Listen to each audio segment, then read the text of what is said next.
नमस्ते दीदी भैया, देखिए हमारे यूट्यूब चैनल पर जा रहा है बहुत प्यारा सोहर। पसंद आए तो लाइक शेयर करिए, घंटी मत भूलिए, घंटी जरूर दे, फुल आवाज में देखिए और आगे बढ़ाइए और शेयर जरूर करिए। पिया हमारे लालन के तुहई खेलवल कर, गुनगुना बजावल कर ना। पिया लालन के तुहई खेलवल कर, गुनगुना बजावल कर ना। बाती बाती में मुँह ना फुलावल कर, गुनगुना बजावल कर ना। पिया लालन के हमरे खेलवल कर, गुनगुना बजावल कर ना।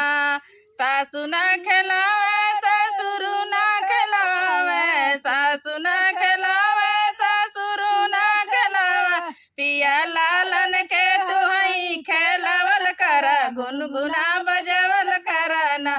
पिया लालन के तुहई खेलवल कर, गुनगुना बजावल कर ना।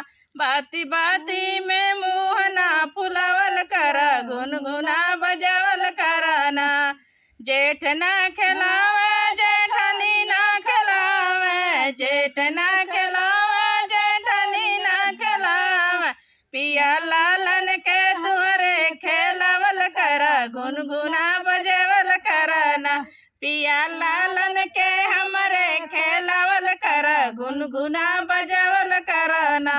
बती बाती में मुआना फुलावल कर, गुनगुना बजावल कर ना। ननदी ना खिलावे देवर ना खिलावे, ननदी ना खिलावे देवर ना खिलावे। पिया लालन के तुहई खेलवल कर, गुनगुना बजावल कर ना। पिया लालन के तुहई खेलवल कर, गुनगुना बजावल कर ना।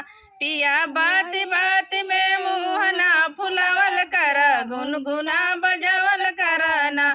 पिया लालन के तुहई खेलवल कर, गुनगुना बजा